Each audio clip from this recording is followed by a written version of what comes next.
who in this year's MLB Draft do you have your eyes on?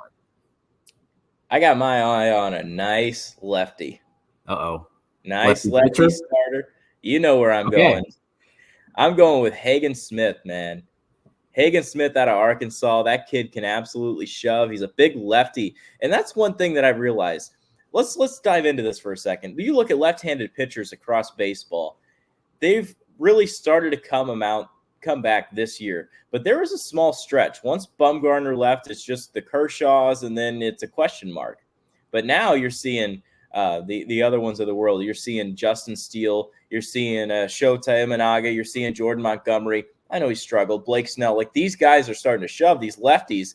And I think this is another one that's just a young kid that's ready to come in and make an impact on a big league club. I think that he possesses a lot of skill there. I mean, you look at his ratings according to MLB.com. I mean, his fastball grade, slider grade, 65 and 65. Like, he can bring it. There's fastball, slider. I think he has potential in the rotation. I think with those two great pitch mixes that he can possess there as well, he could be a great back end bullpen Josh Hader type. So I think there's a ton of potential with a Hagen Smith if you take him early in the draft. Yeah, no, I'm really excited to see Hagen Smith, to see what he can do in professional baseball. For my pick here, this will probably be a big surprise to you, Dylan.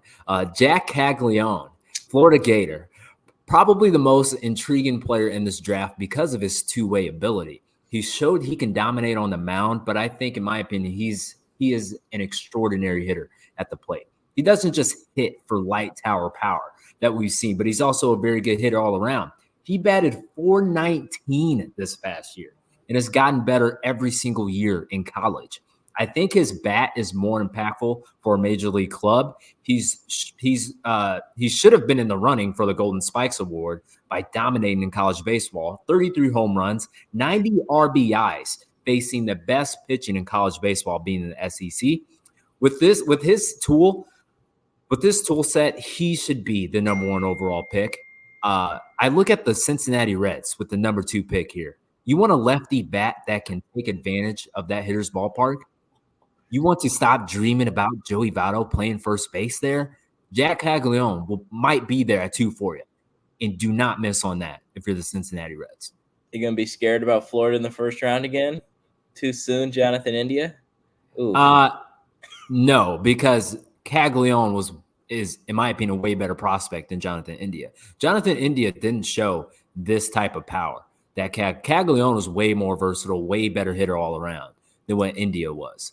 I'll say this about Caglione. I dove into him. I saw some of his tape. He reminds me, I know you mentioned Votto, but I see a lot of Jay Bruce in him. I see a lot of Jay Bruce. I think he could play the outfield a bit too. He plays first base mainly there. But I want to get your take on him. They got also listed as a left-handed pitcher.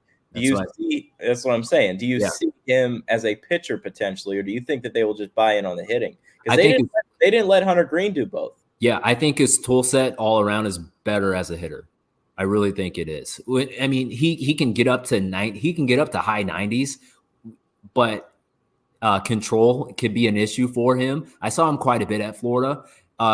Accuracy and control can be an issue for him. Now you can fine tune that in the minor leagues. You can't teach throwing that hard, right? You can't teach that. But I think his abilities and skills at the plate are some of the best, if not the best, in this draft, for sure. I see him if I'm a big league club, I want him coming up to the plate 4 times a game and making a change and making a difference.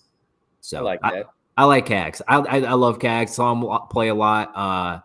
Really like what he can do. But yeah, I have a question for you. What do you think of? Do you like the draft being moved to the All-Star break? I do. I think the draft moving to the All-Star break is the best thing that can happen to it, because one thing that's unanimously true about Major League Baseball is they got people that don't know how to market the sport. They leave it for people like us to just talk about the sport and hope we get clicks and hope that revenue is brought, like the takes that we have and the information that we dive into and bring you is what markets the sport, when really it should be the people at the top. So I think moving it to that weekend has been a benefit for the sport. Plus, you got to think, I know like the front offices, they like the draft in a different time of year, but you look at it during the All-Star break, what that can do is that then allows the GMs, they're not worried about their club right then. It's still 2-3 weeks away from the trade deadline. You know where your club is about that time before you get to the All-Star break. So you can really take the weekend to say, okay, this is who I like. And you can really take the time and sit down with your scouts and actually assess the whole draft during a time where baseball games aren't being played. You're not watching the All-Star game. You got a little break on your job to where you can then assess the talent pool that's available and go ahead and make those draft choices. So I love it being this weekend. Yeah, I've heard some people with mixed feelings about it. Mainly mention, hey, once these guys get drafted, they don't have time to go play hop in minor league ball. And I mean, well, if I'm a club, I'm like, okay, that, especially if you're a pitcher, if you draft the pitcher, I don't want to waste innings on this guy this year. Let him get some rest, let him rest his arm, and come back next year and see what he can do. So I understand and I see both sides of it. I, like you said, I like that it brings attention to guys coming into the league. I wish they could do more, though. I wish they would do more to highlight the draft and highlight these guys coming in. I know it's hard because you don't know if these guys are going to make it, but I would like to see MLB try and do a little bit more here. You can make the case. I think you can make the case there. But asking the MLB to do more, I don't know what more you want to do, because you look at it in two different ways. The NBA draft's marketable because the first round players you're going to see in the league. The NFL's marketable because those players, even the fourth rounders, you're going to see on Sundays. The NHL doesn't market. They can't get anybody to watch their draft because they're players playing from the QMJHEIEIO league, hockey league, something HL. And they're kids that are like 16 years old that are being drafted. And then you got college kids drafted, and that no one watching college hockey. Yeah, it's a mess. Baseball. Yeah. No one watching high school baseball. Like, it's such a big pool of players that you can take that at the end of the day, that's the hard thing. And they're not going to be there for at least a year or two. Like, you can say Shanuel and Skeens were some of the only outliers in the past decade that have really made an impact. You can also throw Finnegan in there, the Reds pitcher, or the Royals starter that got traded for Cueto. But, I mean, there have been really no one else since then. So I don't think that you can really market a sport with players that you just know you won't see for many years. I think it's a lot like basketball. Forget the NFL in this situation, but even this past year's draft of the NBA, I didn't watch. I didn't know hardly any of those guys. I knew who they were, but just a casual fan who checks in and out of the NBA, they didn't really know who those guys were. I think it's more. I think it's more of, hey, who are these guys coming out of college? Do you get connected with them in college? And I think that's how it was with Paul Skeens last year.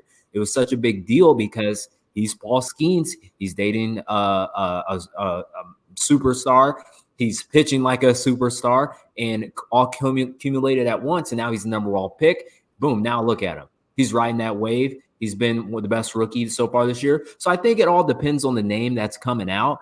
And I think, like I mentioned, Cax could be that guy because we saw a lot of them at Florida. Hagen Smith, we'll see. But I think at the end of the day, it depends on the names, and MLB needs to do more to uplift those names, if that makes sense.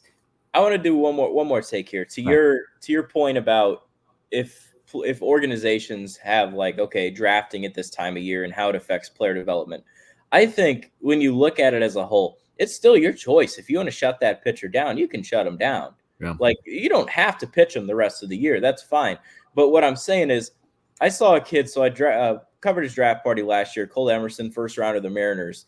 He left. He literally, I was at his draft party. A week later, he was in Arizona. He's training there, playing rookie ball. Next thing you know, he's playing competitive baseball late in the year, and he shined. He hit over 300 home runs, stolen bases, the whole 9 yards, and he won a championship with Single-A Modesto Nuts. After just being in Ohio in July, he ends up winning a championship in August, September with the Modesto Nuts. So I think it gives them that experience right away to go out there and play, and I think that could definitely benefit their career too, because it's not like you're forcing at-bats or you're forcing playing time on them. These organizations know how much they played in high school, college, So if they get a break, they can use it. If they think it helps their development, they have the option there to go ahead and play him. True. No doubt. No doubt. That's good there. That's good.